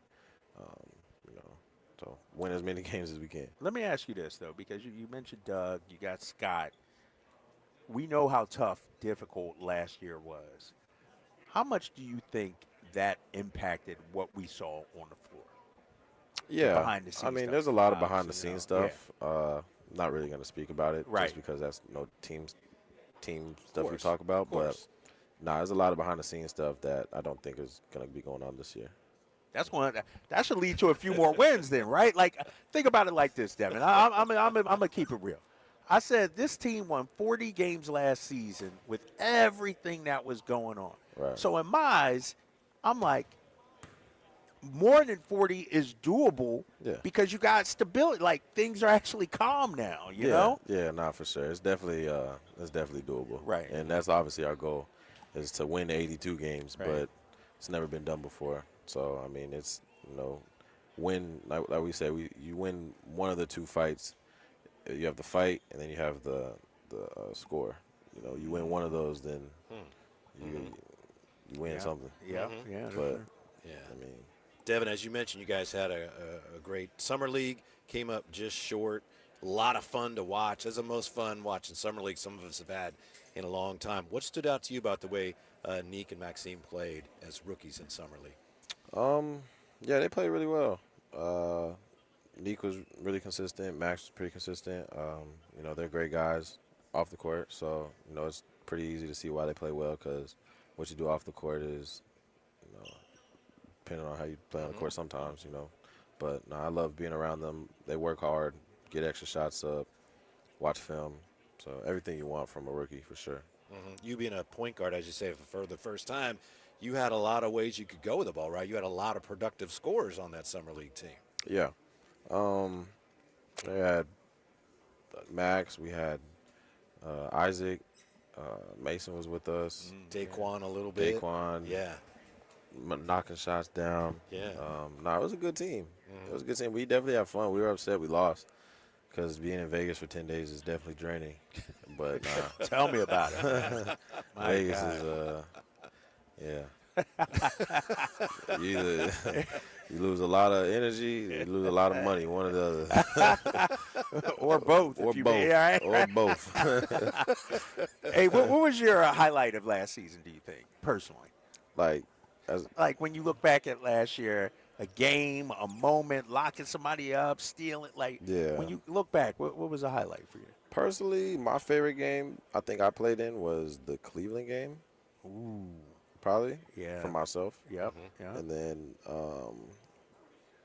that Boston game was good too. I was about to say Boston was probably neck and neck though, just because I played in front of so many of my college fans. Right. And it's like an hour away from Providence, so it's definitely I had my coach there. A few of my coaches there, actually. My old teammates, there's like 8 of them that came, so that game meant a lot as well. So yeah, we'll let you get on your way. We appreciate you carving out a little bit of time for us. Yeah, appreciate you. Nice All right, baby. job. We'll see you during the season. You know that. Sure. Yep. Yeah. Devin Carter with us here at Media Day. I'll take that for you. Thank you very much. Yeah, all right, baby. Yeah, we appreciate it. Devin Carter with us on Media Day. Yeah. Yes. Coming off an eventful summer. You know what? And he showed some flashes, but the thing about Devin, man, and I understand they may ask him to run point to get on the floor. He's a ball player. Mm-hmm. You mentioned it. He does a little bit of everything. He does. Rebound, defend, knock down a three occasionally. And so I think, to me, who Devin Carter reminds me of, and I think I've said this before, he's a Jose Alvarado type. Really? You unleash him on the other team. You put him out there to create some havoc, turn up the energy a little bit, the competitive fire, And so if you try to develop him into Chris Paul, that's not who he is. There's other ways to impact the game. And I look at a Jose Alvarado, somebody like that. I see, Devin Carter transitioning into. It's interesting to see this develop, and we'll see where it goes. Maybe it doesn't go where the Kings hope it will go, but you go back to last year when Mike Brown was the coach, and we've talked about this. You talked to the coaches about this. They weren't great at defending the perimeter, and this is kind of Mike Brown's style anyway, so they protected the basket, and they didn't do a great job defending the perimeter. But this year now you got Devin, you got Schroeder, you got Nick Clifford. You put together a team with Keon that is going to put pressure on the perimeter. Exactly. And our guy, Nick Clifford, what's up, baby? What's going on, man? Kevin. Yeah. Yep. Nick Clifford joining us. Appreciate you. Set you up right here. Hold on. Hey. Time getting, it's 3:15. Why you so late, dog? Why you the last one in here? What the heck's going on here, man? I've been all around town. Okay, all right. All around the arena. I thought the vet said, no, the Rook got to be the last one. Oh, I got booted earlier. One of the stations. I got booted. Malik got me up out of there. What are some of your first How y'all impressions? doing, man? We're Good, man. fine, I'm great, man. This is always a special day, and we're thrilled that you spent a few minutes with us here. What's it been like finding out how much Kings fans love all their players? Oh, it's been awesome. Yeah. It made the adjustment super easy for me. Yeah. They been taking me in with open arms and showing love, and I just makes me want to give everything to them. So I've been working my tail off in the gym, just trying to get better. Mm-hmm. How much fun did you have in summer league with that team? That Oh, it came was a lot of just fun. Close. Yeah. Man, we were right there. Yeah. I think everybody just had the same vision. We all wanted to just win a championship and make the most of our summer league experience. And so I think we all were on the same page. It was a great group of guys, high-level players, and, the result was what it was, but we had a great showing. Yes. One of the things watching you at Summer League that I was impressed with, as the game progressed, the moment got bigger, I felt like you got better. Can you talk about how much you embrace the competitive nature of basketball out there?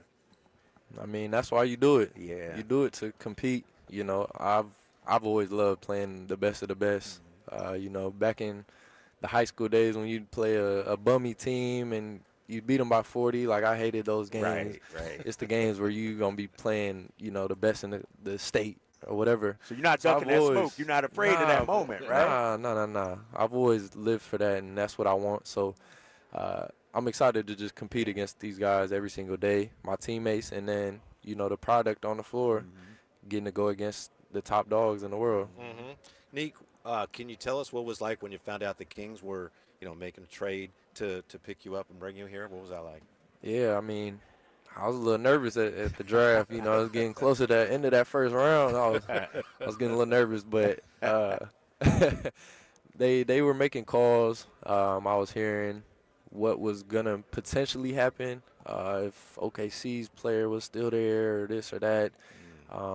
They ended up not being there, so they made the trade with OKC, and they said they were going to take me if they did make that trade, so I was hoping that OKC would make that trade. Right. Sure enough, they did, and, my dreams came true at that moment. Going back to Summer League, my son was there. He had your jersey on.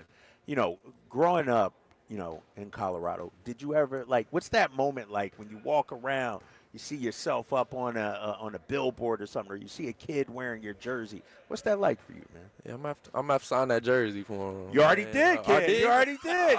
Yeah. Oh, we took Look a at you. Oh, yeah. Okay. Yes, sir. Okay. Yes, sir. Nah. But people are looking up to you, man. Nah, I was once in their shoes, so Yeah. it's an honor for me to be able to make it to this point and just be an influence. It shows that I'm doing something right in my life, and being able to influence those kids and give back to them, inspire them to be where we are today. Yeah. That's kind of what it's all about, and I'm blessed enough to be in this position. Yeah. Neek, what do you think of the notion that, and I think you did this some in the summer, that you can, among other things, you do a lot of things like Devin Carter, who was just here, you playing a little point guard. What do you think of that notion of you running point a little bit, which I know you've Yeah, done? I feel like, I always have banked on my versatility, and that's kind of what I feel like my superpower is just trying to impact whatever way I'm thrown into, whether that's point guard, shooting guard, small forward, whatever. being able to guard multiple positions. That's just kind of what I try and live off of, and try and stay ready in the moment for whatever position I am thrown into. But yeah, I feel like my playmaking is a big asset to my game, and I just try to play the right way and make the right plays. I think court vision is something that you either have or you don't. There's a lot of things you can learn how to do in basketball, Right. but to me, if you either have the court vision or you don't, would you agree? Yeah, definitely. I feel like it's an IQ thing, too, of trying to learn the game. You start to, see when teams are going to help or see when certain reads are going to open up. So you can learn it through that. But definitely having a feel and playmaking, it is kind of a natural ability as well that a lot of people possess. Yeah, he's a big Magic Johnson fan. Oh, yeah, Oh, yeah. shoot. I patted my game after. I'm telling you that. You Yeah, got a little magic? I got a little magic. I even worked on a baby hook shot back in the day, man. Come on now. Hey, don't let don't let the 6'1", 270 fool you, big fella. Back in my playing days, Oh, yeah, I was built. Yeah, okay, I was slim. okay. Yeah. I'll have to go see the film on that. Yeah, go check the tape. One of the things, we heard, and we had Lowell Murray, who writes for The Athletic. He saw you guys down there at Rico Hines runs down there at UCLA, and he said the Kings young players were busting some butt down there. What was that like for you, just being with the guys and getting those summer runs in? Yeah, I mean, it was kind of some of our same guys from Summer League playing together, so we had a little bit of that chemistry. But it was fun just competing against those other teams and other guys that would come to those runs. Those are, stapled runs for years. He's been doing that for years. So to be able to play in that with our team and have a group, I felt like we were playing together really well, winning games, and just wanted to translate that to what we're doing here. So I feel like it was kind of a mindset starter for our team of like, we're gonna compete, we're gonna try and win everything we do. So start it in summer rather than trying to start it first game of the season. Right. Yeah. I know that sometimes they have a group of players and it takes a while to mesh. But if you have like-minded players and they share the ball and they're going to defend and they're looking to help each other at both ends, things tend to come together quickly. I got the sense that's a little bit of what happened with you guys at Summer League. Yeah, definitely. We banked on defense. Like, you're not going to shoot the ball well every game. So what are you going to do to try and find a way to win? And defense is something you can always rely on. Guys are going to make tough shots, but if you make it tough on them and continuously do that over the course of the game, you give yourself a chance to win. So we always bank on defense and rebounding. Those are the two things I feel like that separate teams from winning and losing. Who are you looking forward to going up against? You got any games circled, or just like, sharing the court with him would be pretty cool? I mean, it's going to be, of course, crazy to play against LeBron. Yeah. One of his probably last few years to do it. Like, that's going to be special. Got to see Wemby in person. Yeah. Got to see what he looked like. Yeah, I've heard all. You talk about freaks of nature. You mentioned that's what I'm saying. I got to see it for myself in person. Right. And then just some of my guys that I went to college with. Jabari Walker, Tristan DeSilva, KJ Simpson, all these different guys. Just getting to see them doing their thing on a different team, what we all dreamed of since we were little kids, and just compete against them. That's going to be awesome. Is it a little, I don't know, not intimidating, but just a little awkward to think of, DeMar DeRozan, Zach LaVine, Domantas Sabonis, they're my teammates now. Yeah. It is crazy. Like, you be on 2K using them, and you be watching them on TV, and now they my teammate. Like, it's crazy. Like, I'm sitting here having conversations with them, just learning from them. It's like, this is really my life now. Yeah. But it's been pretty cool. I've adjusted well. I don't know if you grew up with posters on the wall. Maybe that's a little, you're a little too young for that. Who'd you have? Kobe, Shaq, Westbrook. Okay. Yeah, I had a couple. All right. Don't tell me you was a Lakers fan growing up. Cut the mic. Get him back. How can you ask him that? I had to mention it earlier, man. Man. I was sad to say I was growing up because of Kobe, but, man, how old are you? Scrapped that, and I rep Kings now. You know what? He was all too. Kings. He was too, so don't worry. Magic, of course. See, I was Kobe. Magic was my guy. Okay. All that's in the past, though. Right, All that's in exactly. the past. Yeah. I hate the Lakers now. Same way, People are man, very same excited way. that you're here. We'll let you go. I know that you got they got it. Yeah. Oh, yeah, I think they got to move you on here. Thank you Okay. so All much. right, baby. We'll see you it's been during People the are fun. season. so It's been fun. excited to have you and Maxime here. Seriously, Kings are so excited. Kings Hey, fans, so thank you. we're just excited, so Yeah, we appreciate ready. y'all having Thank you me. very much for your time. All right, Yeah. baby. There you I got go. D. Clifford. Yep, Uh-huh. yep. Bringing some energy to the I know. proceedings. Check the tape, man. It ain't even on YouTube. It's on tape, VHS. Wow, Traves. I don't know about that. Dropping the hammer. Just saying, man. You know.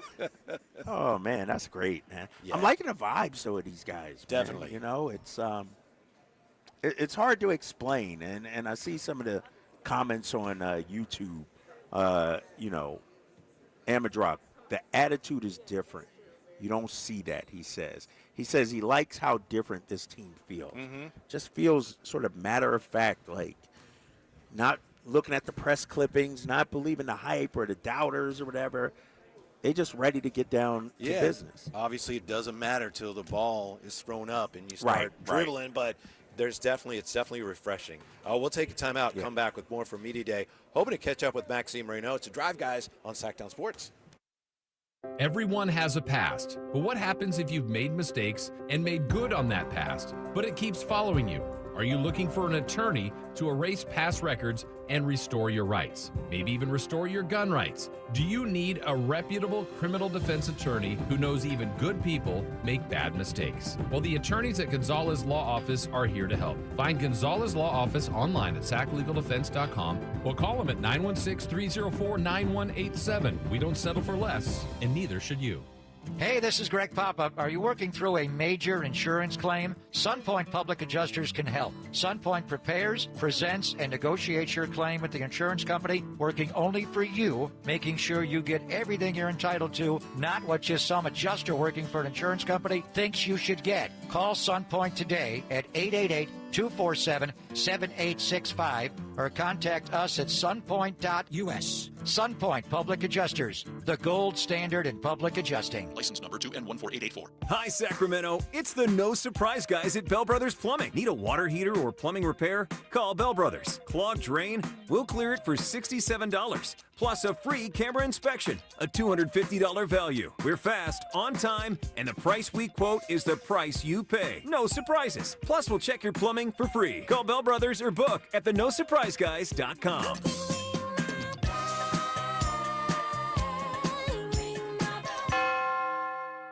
Listen to the 49ers Red Zone Report daily, brought to you by Mountain Mike's Pizza, the official pizza of the 49ers. Mountain Mike's Pizza, pizza the way it ought to be. Get ready for 2 epic showdowns of Monster Truck Madness at the Stockton Dirt Track, Saturday, October 4th. Feel the roar, the power, and the ground-pounding action. 2 shows, 2 p.m. and 7 p.m. Do you have what it takes to survive the madness? Get your tickets now at StocktonDirtTrack.com. Ryan Reynolds here from Mint Mobile with a message for everyone paying big wireless way too much. Please, for the love of everything good in this world, stop. With Mint, you can get premium wireless for just $15 a month. Of course, if you enjoy overpaying, no judgments, but that's weird. Okay, one judgment. Visit mintmobile.com/radio. Upfront payment of $45 for 3-month plan, equivalent to $15 per month required. Intro rate first 3 months only, then full price plan options available. Taxes and fees extra. Default terms at mintmobile.com. How can you free your team from time-consuming office tasks? Amazon Business. Smart business buying tools enable buyers to find and purchase items fast so they can focus on strategy and growth. Free up your team and focus on your future. Learn more at amazonbusiness.com. You still got it, but your immune system weakens as you age, making it harder to fight flu, pneumococcal pneumonia, RSV, and COVID-19. Ask your doctor or pharmacist which vaccines you need. Sponsored by Pfizer. With the new IHOP value menu, $6 is all it takes to go to your happy plates, where stacks of pancakes with bacon and eggs are just $6 every day. French toast, sausage, and eggs are, you guessed it, $6. And fluffy omelets come with a side of pancakes and only cost $6. Go to your happy plates every day at IHOP. $7 in some locations. Available every day for a limited time at participating restaurants in the U.S. Hours may vary. No substitutions. Not valid with other discounts or promotions. Prices may vary. Finding great candidates to hire can be like, well, trying to find a needle in a haystack, but not with ZipRecruiter. Its powerful technology actively finds and invites qualified candidates to apply to your job, So while other companies might deliver a lot of hay, ZipRecruiter finds you the needle in the haystack. See why 4 out of 5 employers who post a job on ZipRecruiter get a quality candidate within the first day. Try ZipRecruiter for free at ZipRecruiter.com/free. That's ZipRecruiter.com/free.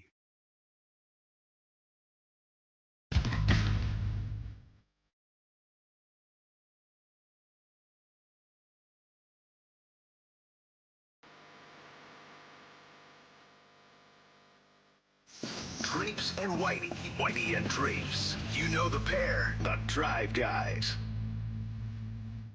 Kings Media Day. We talked to Dennis Schroeder and Devin Carter, Pete Clifford. Yeah. And we got the big fella still to come, right, Trace? Yeah, Max Reno. He should be coming over soon. What, he's down there taking some pictures, and then he'll mosey his way. He's on here? professional. He's actually prepping for his interview. He was walking out, and I said, "You're on the Drive Guys," and he's like, "Oh, I better let me go back and do some studying." Yeah, study up, you Yeah, know. which we appreciate. Like you should be doing on your French right now. Not going there. You're right. What? I don't believe that. I know how you are. I've worked with you long enough to know you're going to pull something out of your back pocket. It's going to be parlez-vous français or something If I like do, that. I'll be as surprised as anyone. All right. The German stuff, I got a little tiny bit of background. The French stuff, I realized, probably not going there. Not a high percentage play. But I am looking forward to talking with him. What was Max's major? Chemistry or chemical engineering? It was something. I'm gonna ask him about, because you got to come next level with Max Reno. You can't put it on the bottom shelf for him. This is a guy that went to Stanford. Mm-hmm. You know what I mean? And so we gotta come next level with this. Mm-hmm. Yeah. We got to prepare for him too. Yeah, right, absolutely. Right. Yeah, exactly. Kings fans were so happy that he expressed some happiness over the fact that he was coming here. Because as you know, over the years, not everyone who's come here has necessarily been happy that they were here. And I think there's less of that than there used to be. Right. So you have a young man who gets drafted and he expresses enthusiasm over coming here. Kings fans love that. Yes. We love that. Yes, exactly. And, in terms of Max, this is a guy, as he walks up now, that came to Kings games, even before he got drafted. Mm-hmm. What's up, big dog? Again, you got me again, big fella. I do. Welcome. Yeah. Thank you. Max Reno, you still here? Yeah. I talked to you like 3 hours ago. Like literally 3 hours ago I talked to you. Man, it's just a gym rat, man. That's what we're trying to do right now. Oh, man. First of all, how's it been? Your first NBA Media Day. It's been fun, like just meeting a ton of people, everybody working around SAC area. Everybody is very passionate. That was the main thing. They had a couple really cool decor down at the. Really? Oh, I'm not saying much, but you guys will find out during the season. But no, it's been fun. It's been fun. We were just talking about the fact that Kings fans love it when a young player is excited to come here. Can you tell us about how it felt when you found out you were coming to the Sacramento Kings? Well, I mean, first of all, it's coming into the league. I think that's the first half of it, right? Yeah. Some kind of a dream come true, the objective, the goal you set yourself for the past couple of years, and then coming to Sacramento, it was really dear to my heart because, as I mentioned, I think in my press conference, some friend of mine are from here, and I spent a Christmas here 2 years ago, and being able to, be welcome in this community 2 years ago when I was still, nobody. I really felt like, the energy of the city, very welcoming, very warm. And now being a bigger part of the city, if I can say this, sure, you still feel as welcome, and people are still, super intense about the Kings. So I'm just really happy to be here, staying in California as well, which is Northern something that makes sense. right? No, Yeah. absolutely, it makes sense to me, and I love it. I mean, great history around here, so just trying to embrace it. Yeah. Max, just looked you up. Comp Sci and math major. Yeah. At Stanford, right? Yeah.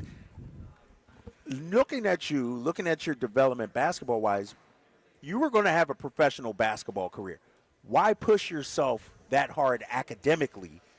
I think it's just having the opportunity to do so. I think, everybody always talk about once you have an opportunity, you got to take it, right? You got to take it. You got to make the most out of it. And I think, as you said, you did not look at someone who was disturbed or anything on the court. I mean, it doesn't matter what I was doing off the court in terms of studying or anything, as long as I was performing. And it really helped me have the balance off the court and on the court, you know, being able to meet people, talk, learn, develop yourself as a man. I think that's what life is about too, is you're a basketball player, but before everything else, you're a man, you're an actor in your community. So I think that's what helped me. That's what helped me develop, and eventually it got me here. I'm not saying that I'm still doing any of that on the side. Right, now. I was about like, to now, say. now we're professional. You going back for your masters now or something too? No. Like, We're all in for now, but I do think it's important to show the world and show young kids as well that if you have the ability and the opportunity to do both, you should embrace it. I think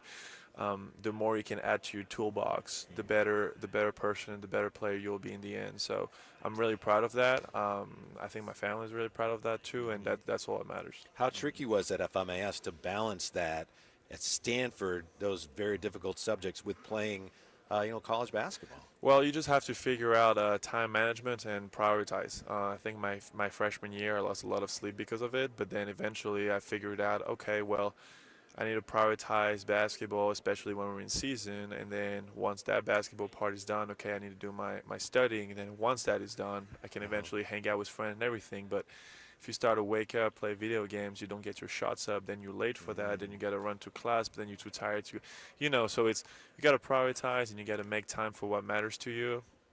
For me, 3 years ago, it was, studying basketball and relationships around me. And I think now I can fully dive into those basketball and his family on the side. So it's been a fun journey, learning a lot about myself, and I'm really, really glad I did it. That's ultimately why I didn't go to Stanford. That because they didn't want me. So those 2 reasons. Those are the only 2 reasons I didn't go there. No, yeah, I hear that. You into video games at all? You got time for that now, or nah? Never really been a big video guy. I mean, a little bit. I try to be really intentional with my time, to be very honest. So if I do play with, friends on the mic and we're having kind of like a social time all together, then that's fine. But if it's just by myself, I usually try to do something else. And also there's so much more for me to discover in this city. So I try to, explore a little bit. And once again, like, now we're professional. Like, I don't know. I really like to be in the gym and spend time here more than in front of a screen. But sometimes to release the pressure a little bit, it's much needed. Absolutely. Can I ask what it was like to get off to the start you got off to in Summer League? People were so excited. And I know you've got your whole career in front of you, and it's just Summer League. But your first game, people were going crazy. What was that like to get off that start? I mean, it's just a game like everything, every other game. The way I prepare, the way I approach it, I try to be very consistent in that. I think that's the key to success. And eventually that one game ended up working out really, really well. And I think it's good that you can show some kind of upside early on, and people start to believe in that and start to invest in this. So in that sense, I'm really happy, but I'm also really proud of the whole young core as a group. I think myself, but Nick, Isaiah, IJ, DP, Dylan, like all these guys also showed a lot of good things. And I mean, we went to the final of the Summer League, right? Like, we need to get over the hump and win that championship, as I've talked about before. But I was really proud of the guys, the way they showed up and the way they prepared for that tournament. So hopefully we can bring that in and try to approach training camp and then season the same manner, right? So I think it was a really good thing. Yeah. How do you get minutes on this team? What are the coaches telling you? Talking about toughness, defense. I think these are the first 2 things. Every game is they're going to be 2 games. They're going to be the basketball game and they're going to be the fight. No matter what, you want to win the fight, right? So I think as a rookie and as a guy who's supposed to still be young with energy, you want to bring that fighting spirit. You want to bring that talk. You want to bring those extra little things, and that's what I'm focused on right now. If I may ask you, I know a lot of experts were surprised you lasted as long as you did in the draft. We're thrilled that you're here. Were you surprised that no one picked you until the Kings did? Honestly, these are the kind of things that you cannot really control, and you just got to embrace the opportunity. I don't hold grudge against any team or anything like that. I don't hold any kind of remorse or anything. That's my journey. I wear 42 4 years in college. I got drafted 42. If you want a sign, that's a sign. You know what I'm saying? It worked out just fine, and that's what matters. You can't rewrite history like that, but you can make the people prove the people wrong. As they so you say. were surprised, weren't you? You do whatever you want. We were all surprised. That's all I'm saying. Maybe just a little bit. I mean, you're welcome. I'm here now. Yes. You know, I was talking to Domas earlier. He talked about you guys coming down to Napa and working out with him. He said he put you through a Domas workout. Can you tell us what was that like going down there and putting in work with the big fella? Well, I mean, going down there, that means waking up at 4:30 here and then driving over. So that was the first part of the workout, really. But then it usually starts with weights. He has this whole section of his house just accommodated for lifting. So we started off with this for about an hour. From there, go onto the court. They have a little gym not too far away. Go there, start with some touch, start with some skills, and then eventually play some one-on-ones, trying to develop that toughness, add some shooting throughout it, and then go on the track and work a little bit on acceleration, speed, that kind of stuff. And he was really impressive in the intent he was putting in each and every one of the exercises. He switched them depending on what time it is. Is it season? Is it preseason? Is it summer? The exact moves he want to work on. He want to, develop his bag, add some new tools to his toolbox. So that approach was really interesting, and I learned a lot from it. And then over the past week when he's been around with us, he's just been dominant. So trying to learn as much as I can from him. I think we got just one more for you. I know the Kings have some things they need you to do, but can you tell us what the development as a shooter was like for you? When did you realize, wow, I can shoot the deep ball? How did you develop those skills? Well, I think, first of all, you cannot set yourself a limit. Like, once you start playing basketball, you got to learn how to dribble, pass, and shoot. I think these are those three basics, and I always stuck with it. But then, obviously, as you come into a situation, when I was a freshman in college, you're not going to have as many minutes as you will as a senior, so you need to understand what you do best. Well, I was told I could rebound, I could set screens, I could roll hard, so you start with this. And then as you get more and more minutes on the court, you have more and more opportunities that present themselves. And that's when you start, showing to the world that, oh, yeah, I can shoot a little bit more. And then this past year, having the most threes ever by a 7-footer in a season, it's been a blessing. And at the same time, it's been the result of a lot of work that I've put in. And so I think this is just the circle starting over again, right? Like, you're going to play to your strength first. You also got to realize you have Doug McDermott, absolute insane flamethrower. You have Zach LaVine, 44% on the craziest shot you'll see in your life. So you got to understand you might be a good shooter, but they're a great shooter today. So understand what your strengths are right now, and then in a couple of years, what your strengths are then. So just trying to embrace that. All right, thank you. Good stuff, Matt. Yeah, we really appreciate your time. You, baby. Yes, welcome, sir. Sacramento. Thank you so much, guys. Yeah, we look forward to talking to you. And Maxime Reynaud with us, Drapes. And all right, baby, we see you soon. I didn't embarrass you with any attempts. I know. I the French language. Like, man, just don't do it. I said to myself, don't do it, Whitey. Don't do it. We will be back. We'll wrap things up from Media Day next. Drive Guys, Sacktown Sports. The Carmichael Dave Show with Jason Ross. Well, she has yet to lose since she's gone there.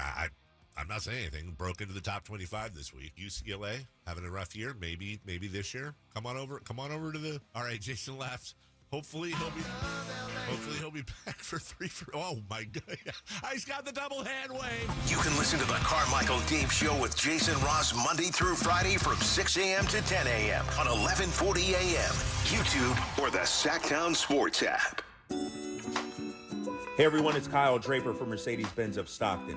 If you're wondering whether or not you can afford a Mercedes-Benz car, I'm here to tell you you can. Mercedes-Benz of Stockton has affordable vehicles which fit nearly any budget. And right now, they're running special deals, including low rates on select new vehicles and leases, including, get this, complimentary 3-year prepaid maintenance on select models. You can't beat that. And they also have you covered with customer cash on their eSprinter vans. And if you're a business owner, you gotta listen to this. You may qualify for thousands of dollars in tax deductions. So go see my good friends at Mercedes-Benz of Stockton. They are family owned and they offer fast and reliable sales and service. Mercedes-Benz of Stockton is just a short drive right off I-5 or anytime online at mbfstockton.com. And while you're there, tell them Drape sent you. Do Crohn's disease or ulcerative colitis symptoms keep coming back?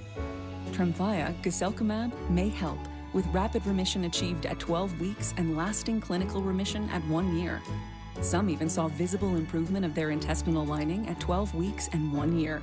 Tremfya is a prescription medicine used to treat adults with moderately to severely active Crohn's disease and adults with moderately to severely active ulcerative colitis. Serious allergic reactions and increased risk of infections and liver problems may occur. Before treatment, your doctor should check you for infections and tuberculosis. Tell your doctor if you have an infection, flu-like symptoms, or if you need a vaccine.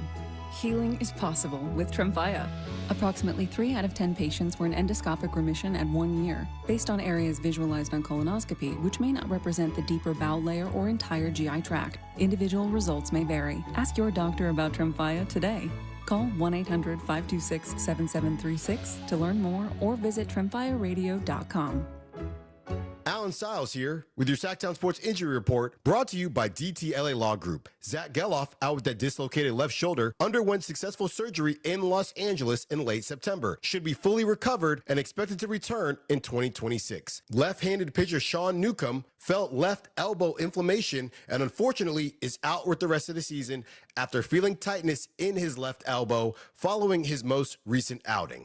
That was your Sacktown Sports Injury Report, brought to you by DTLA Law Group. Hey, I'm Alan Stiles. Injured at work? Call downtown. DTLA Law Group, California's leading injury law firm. With over 40 lawyers throughout California, they have won over $500 million in settlements. DTLA Law Group will get you compensation for your work injury. You don't pay unless they win. That's right. You pay $0 up front. Call downtown. Text injury help to 40222. That's injury help to 40222. Visit them at calldowntown.com. Text charges may apply.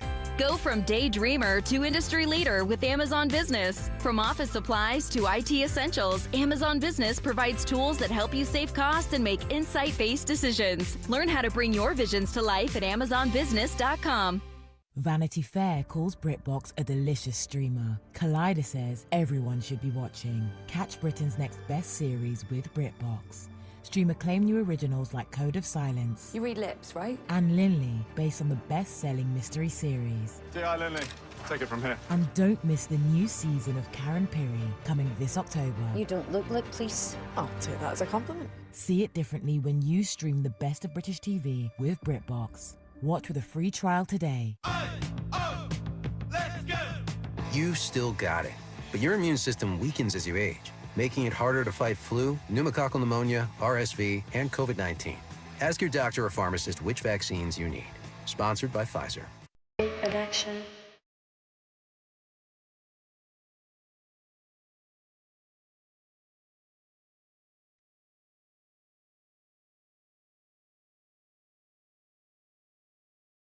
Live and local, it's the Drive Guys. Watch the show on youtube.com/SacktownSports1140. Or listen on the Sacktown Sports app.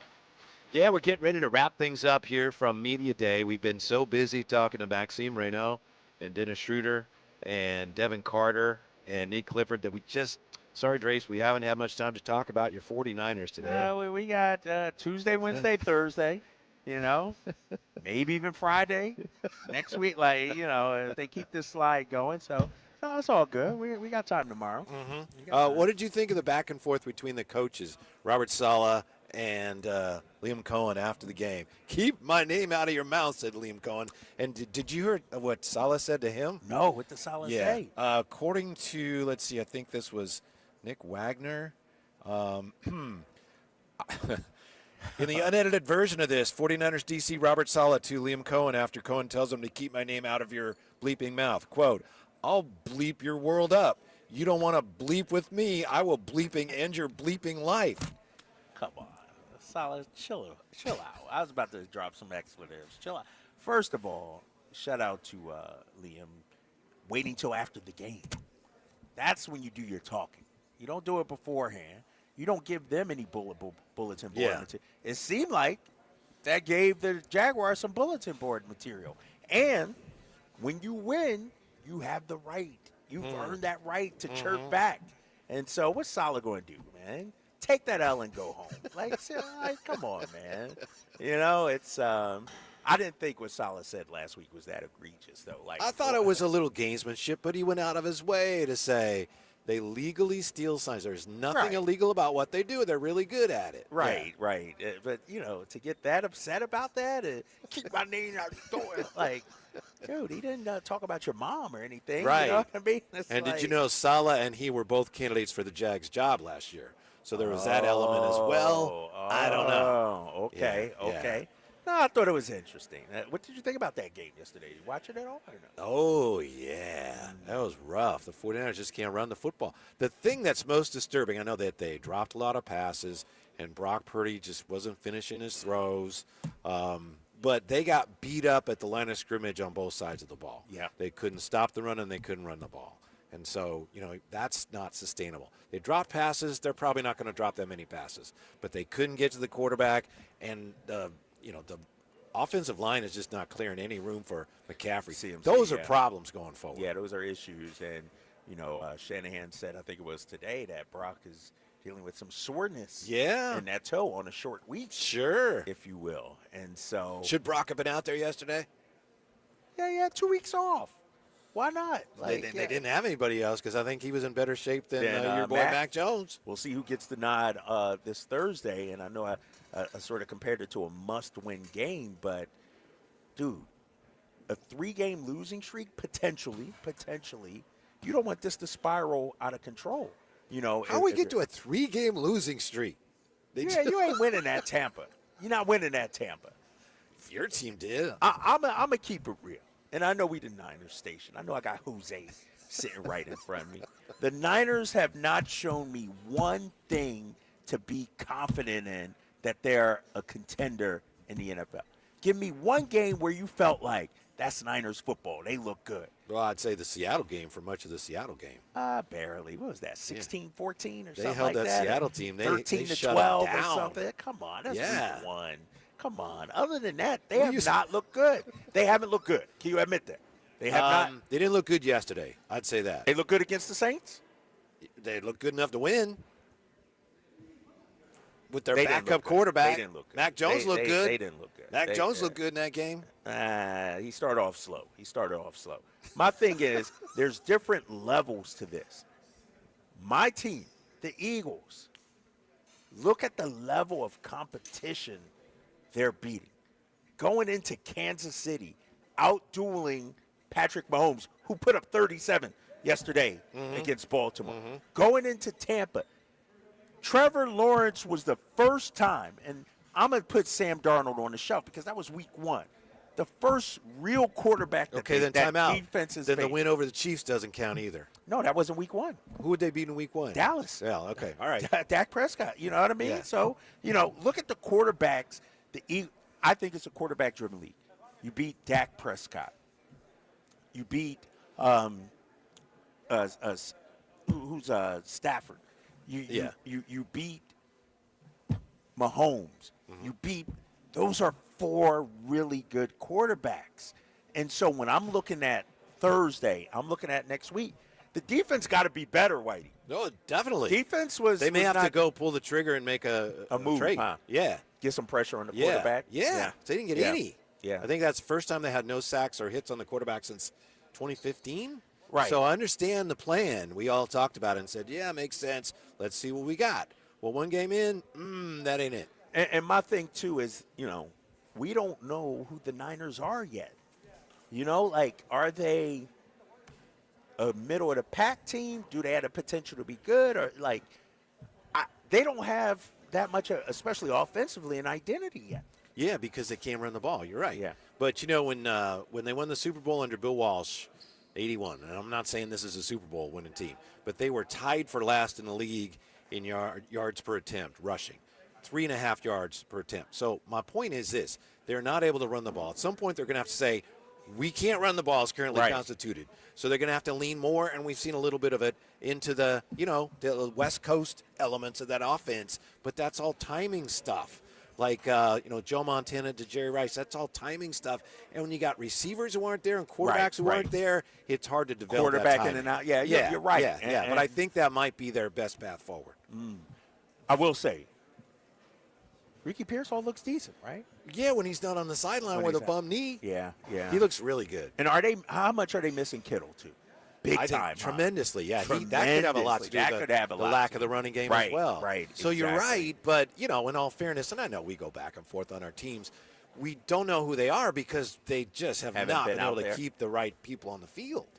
Now, if that's the course throughout the year, oh well. Right, They right, don't let you right. play those games over, and that's what happened last year. Yeah. You won 6 games. Right. We'll see, man, because this is their toughest stretch of the season. But one thing we're learning, and you said this the other day, and you said earlier, like, maybe some teams are better on this. Like, maybe the Colts are better. Maybe Jacksonville is better this year. Going into the season, we look at it and say, ooh, that's an easy Yeah. But some of these teams are better than we thought. Right, You right. know? Yeah. I mean, I'm wondering if the Bears, I know that was a tough one for the Raiders yesterday. Are the Bears halfway decent? It's awfully hard to tell so far. Are the Ravens as bad as they look? 1-3, the 1-3 Ravens. They're in some trouble, man. Lamar's banged up. Derrick Henry's fumbling the ball like tic-tacs all over the place. Their defense is terrible. The defense, like, terrible is an understatement. They may miss the playoffs. Like, they literally may, and to me, they were a Super Bowl contender, maybe a top 1 or 2, 3 Super Bowl contender. But to me, it seems like things are just spiraling out of control for them. Well, another media day has come and gone. Thank you, Drapes. You excited about the new season? Of course you are.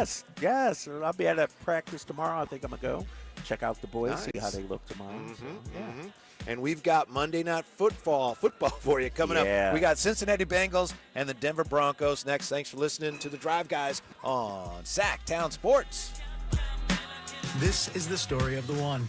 As a safety manager at a manufacturing plant, he does everything he can to keep his coworkers safe.